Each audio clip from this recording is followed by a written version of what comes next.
Hi there, my loyal viewers. Yes, I am remaking another video.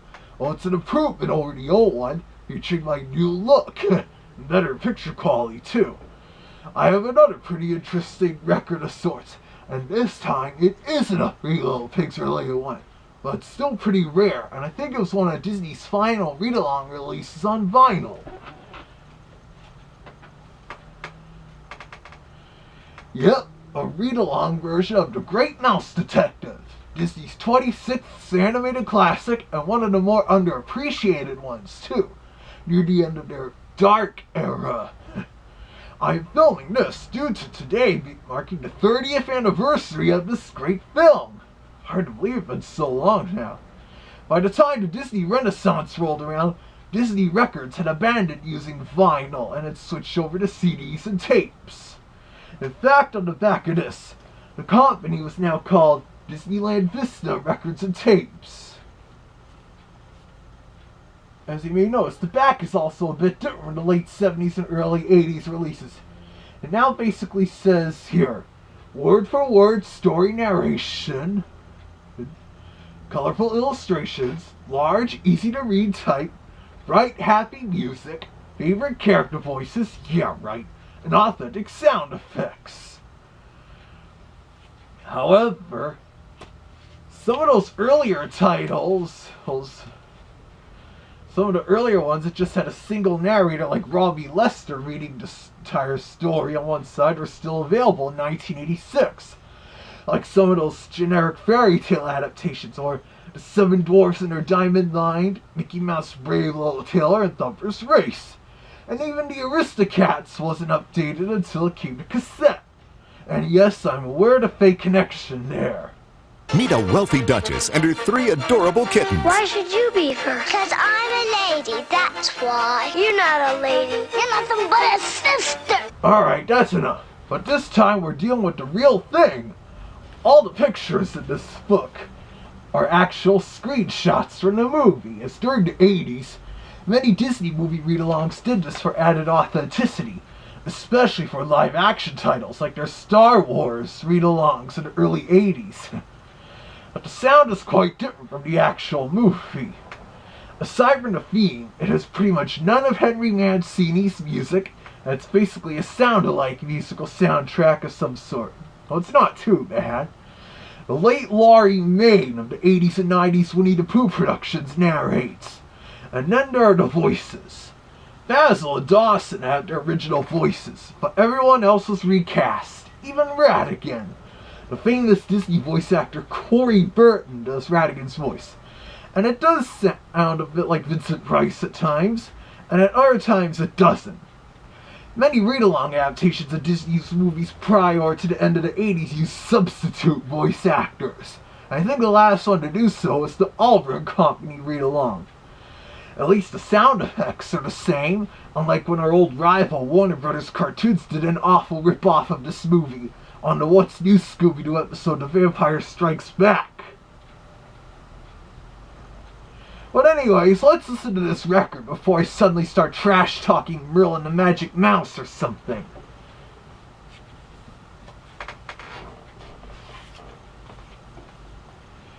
Yeah, they still had the rainbow label on the records at the time.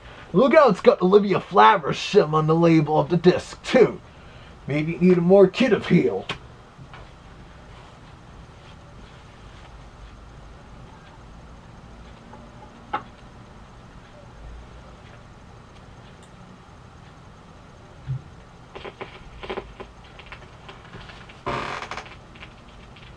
This is the story of the Great Mouse Detective.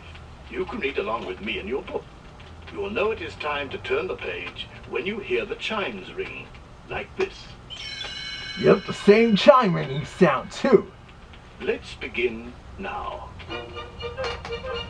It was the time of Queen Massatoria's Diamond Jubilee.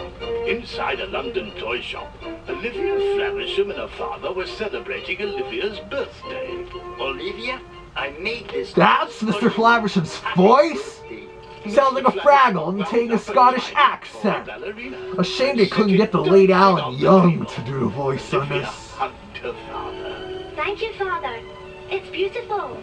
And Olivia almost sounds a little like a teenager. Suddenly, the door handle shook. Someone was trying to break in. Olivia's father opened a closet and pushed her. It was a cupboard. Stay in there and don't come out. As Olivia watched through a crack, a peg-legged bat jumped through the window and grabbed No creepy Mr. face Fletch. here. Olivia struggled to get out and help, but the door was stuck. Finally, the latch gave way, and she burst out. Her father was gone. Dr. Dawson, a kindly mouse who had just returned from India. That's not right. He just returned from Afghanistan. What's the matter, child? She showed That's him the a actual newspaper voice. clipping. I must find Basil of Baker Street. I read about him in the newspaper. Wow. He's a detective. She has almost no emotion with her voice I don't there. know any Basil, young lady, but I do remember where Baker Street is. Come along. In an underground room by the waterfront, the bat delivered his prisoner to the evil Professor Ratigan. Here's Ratigan. Professor glared at Olivia's father. Build me a mechanical doll.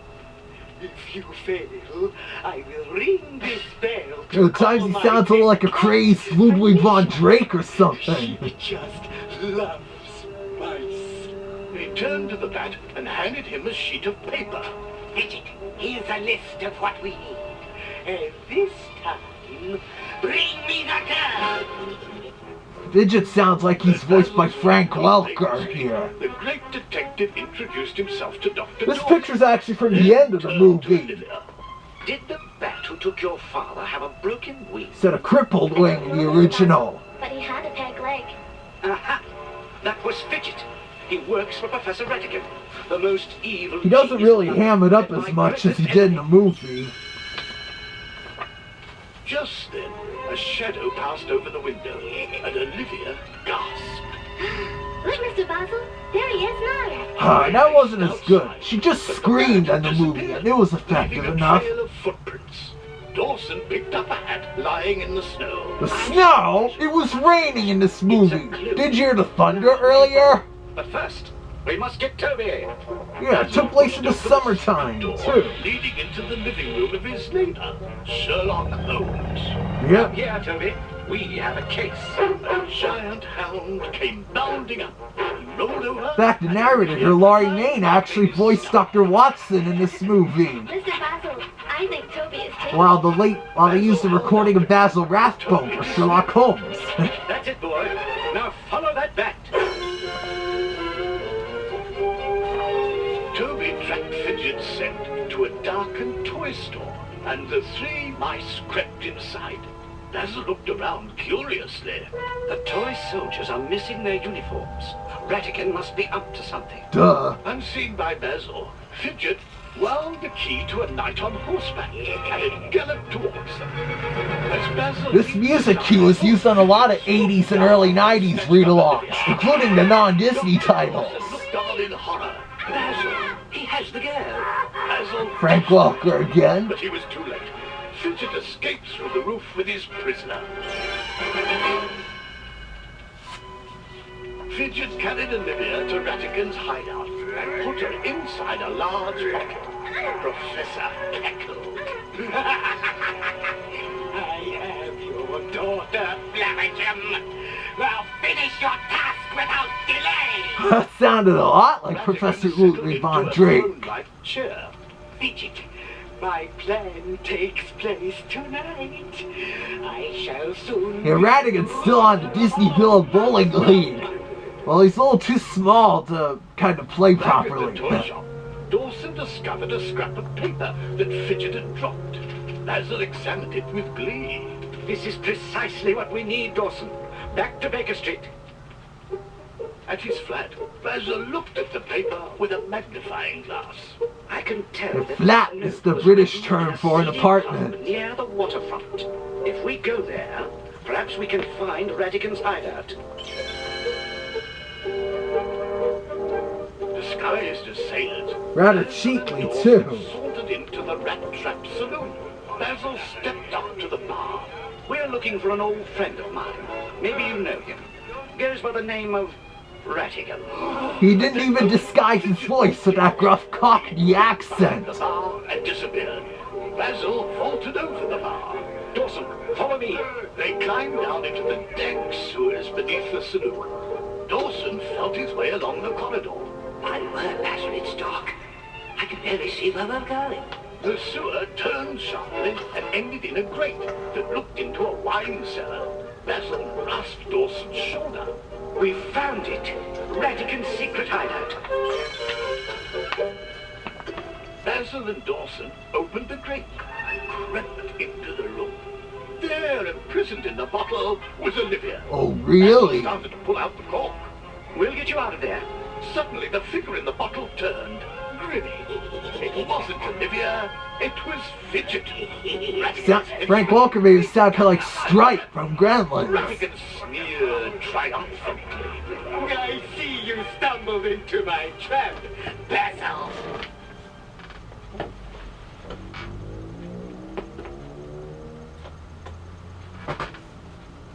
Even though it stops the first side without having you turn the page, it still doesn't tell you to turn the record over to the other side. I imagine this was due to, like I said, them also mastering many of these recordings for tape as well. The Great Mouse Detective also had a cassette version of the read-along release, and that was still available till the early 90s, I think. Let me flip over the record, and in fact, beginning around this part, there's something a bit ironic. Then we will hear Corey Burton's cover of The World's Greatest Criminal Mind.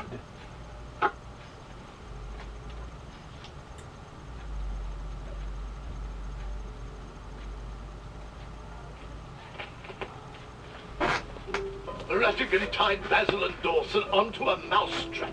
I have so many ingenious ways of getting rid of you. I can't decide which to use.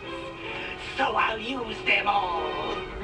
He pointed at a crossbow and axe, And then an anvil. signaled Fidget to turn on the record player. How ironic! When the record... We're listening to this on a record player right now.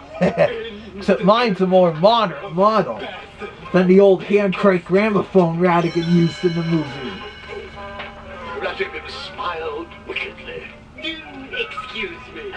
I have an engagement at Buckingham Palace. It's an instrumental of The World's Greatest Criminal Mind. Dawson looked fearfully at Basil. I say, what do you think he meant? The Queen is in danger, and the Empire is doomed.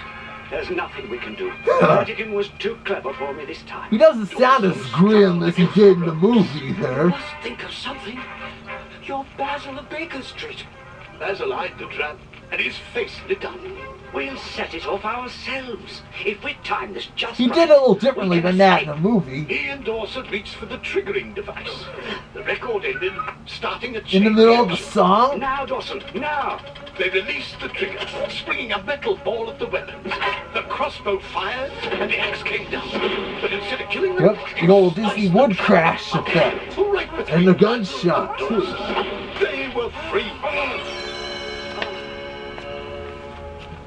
At Buckingham Palace, the Queen was getting ready for her diamond jubilee when Ratigan and his henchmen burst in. The Queen glared at him, You'll never get away with this. grinning. Her voice sounds kind of low compared to the movie. Made by Flaversham. No, this dog looks and talks just like you. Pretty advanced for the late 19th century, I will Flaversham say. worked the controls. The mechanical Queen stepped outside to greet the crowd. I present my new royal consort, Professor Ratigan. Just then, That wasn't as big a reaction. Basil, Dawson, and Olivia, whom they had released. Basil grabbed the controls, making the mechanical Queen point at Ratigan. You're nothing but a common sewer rat. You're under arrest. And Basil also wrecked it in the movie. The crowd surged forward to pounce on Ratigan. Quickly, Fidget swooped down and captured Olivia. Ratigan called to the crowd. There's that stock music again. A direct quote from the film. He leaped into Ratigan's propeller-driven blimp and flew off into the night sky. Basil grabbed Dawson and Flaversham. Get those balloons. We'll use them to chase Ratigan. Wonder what music library it's and up into from. the sky towards Ratigan's blimp. As they closed in, Basil leaped through the air to the blimp and hung on tight. Dawson called out to his friend. Basil, ahead of you! It's Big He Ben! didn't see that. Before the blimp could turn, it smashed into London's famous clock tower and stayed there. That crashing sound came directly from the movie. Into the Here we go. When he looked up, there stood Ratigan, holding Maybe I need new gloves or and something. yelled as Ratigan lunged at the detective. Basil, watch out! That's close to the movie except for the emotions. Basil caught a cable. The computer animated gears too. One of the earliest instances of it in the Disney film. Basil leaped and snatched her from danger. As he pulled her to safety, Olivia pointed. Basil, look, it's my daddy! Dawson and Flavisham's balloons had brought them even with the top of the clock. Basil handed Olivia to her father. Take a Flavisham! It was just in time. And he gets the name right, too. And together they tumbled off the roof of Big Ben. Clock doesn't even chime the hour in this story. They crashed down onto the hands of the giant clock, then slid open. As they See? tumbled past the blimp, Basil reached for the propeller. It came off in his hand, and he and Ratigan disappeared into the clouds. It's that old Disney trope again. As Dawson A Disney and the others death. watched, the propeller rose from the mist with Basil Here's pedaling. the theme again. He was safe. The great mouse detective had saved the empire, and Olivia and her father were together at last. Jolly good. Now for the song.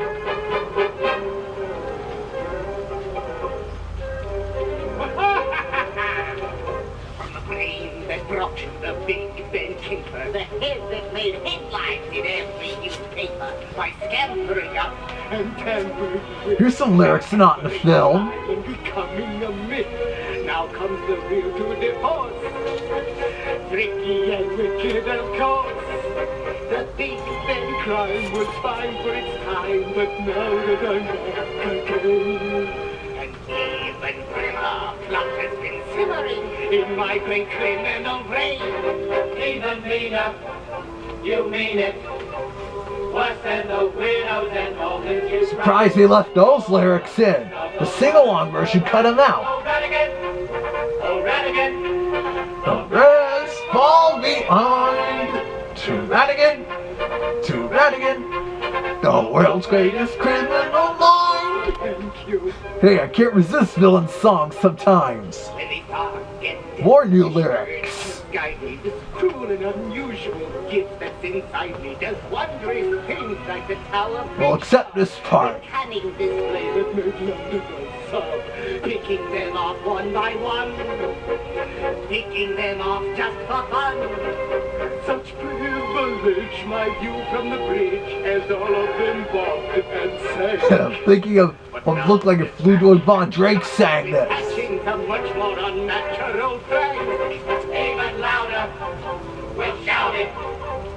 No one can No, stop Ratigan, the world's greatest rap part. You're more evil than even you. Oh, Ratigan! Oh, Ratigan! You're one of a kind. To Ratigan! To Ratigan! The world's greatest criminal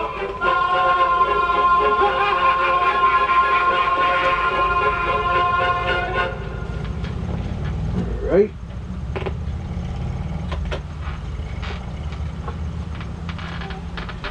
Ooh. Pretty weird, huh? But regardless, it's still a fun listen, though it's not as good as the real movie. In fact, that film practically helped save Disney's feature animation unit after the Black Cauldron failed miserably the previous year.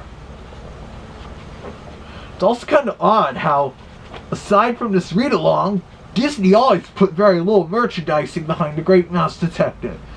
In fact, the read-along was the only thing Disney Records released related to the movie when it came out, despite the soundtrack featuring Henry Mancini's music score and a song by Melissa Manchester.